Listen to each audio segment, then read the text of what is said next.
Kidangoor പുഴയോരം residence welfare അസോസിയേഷന്റെ പുതുവത്സര ആഘോഷങ്ങളുടെ ഭാഗമായി പുതുവർഷ വരവേൽപ്പ് 2024 സംഘടിപ്പിച്ചു. അസോസിയേഷൻ പ്രസിഡന്റ് സന്തോഷ് കുമാറിന്റെ അധ്യക്ഷതയിൽ ചേർന്ന യോഗത്തിൽ പഞ്ചായത്ത് വൈസ് പ്രസിഡന്റ് രശ്മി രാജേഷ് ആശംസാ പ്രസംഗം നടത്തി. ഡോക്ടർ വേണുഗോപാൽ പുതുവത്സര സന്ദേശം നൽകി. എന്തെല്ലാം കോട്ടങ്ങൾ നമുക്ക് സംഭവിച്ചിട്ടുണ്ട്, നമുക്ക് എന്തെല്ലാം ലാഭങ്ങൾ ഉണ്ടായിട്ടുണ്ട്, എന്തെല്ലാം നഷ്ടങ്ങൾ നമുക്കുണ്ടായിട്ടുണ്ട്. നമ്മളുടെ കുടുംബങ്ങളിലേക്ക് എത്ര ദൈവദൂതന്മാരെ പോലെയുള്ള അതിഥികൾ കടന്നു വന്നിട്ടുണ്ട്. പ്രിയങ്കരായ എത്രയോ പേരുടെ നഷ്ടം നമുക്ക് ഈ സന്ദർഭത്തിൽ ഉണ്ടായി തീർന്നിട്ടുണ്ട്. അങ്ങനെ ലാഭങ്ങളുടെയും നഷ്ടങ്ങളുടെയും ഒക്കെ കണക്കുകൾ നമ്മൾ എടുത്തു നോക്കുമ്പോൾ ഒരു കാര്യം സൂചിപ്പിക്കുവാനും ഞാൻ ആഗ്രഹിക്കുന്നു.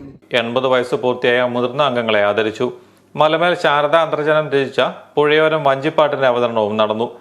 കലാമത്സരങ്ങളിലും പരീക്ഷകളിലും മികച്ച പ്രകടനം കാഴ്ചവെച്ച പ്രതിഭകൾക്ക് Miss South India Harsha Srikanth പുരസ്കാരം നൽകി. സതീശൻ കുന്നത്ത്, KV കൃഷ്ണകുമാർ തുടങ്ങിയവർ പ്രസംഗിച്ചു.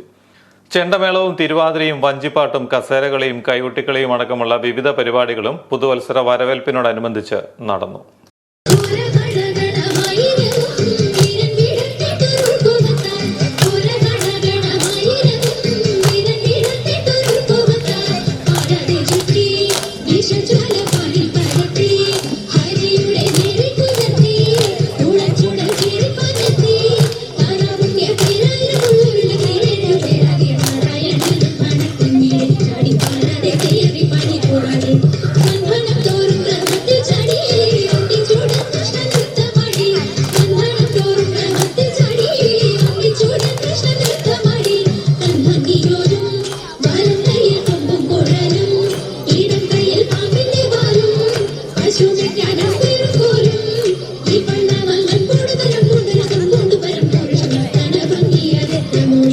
Thank you.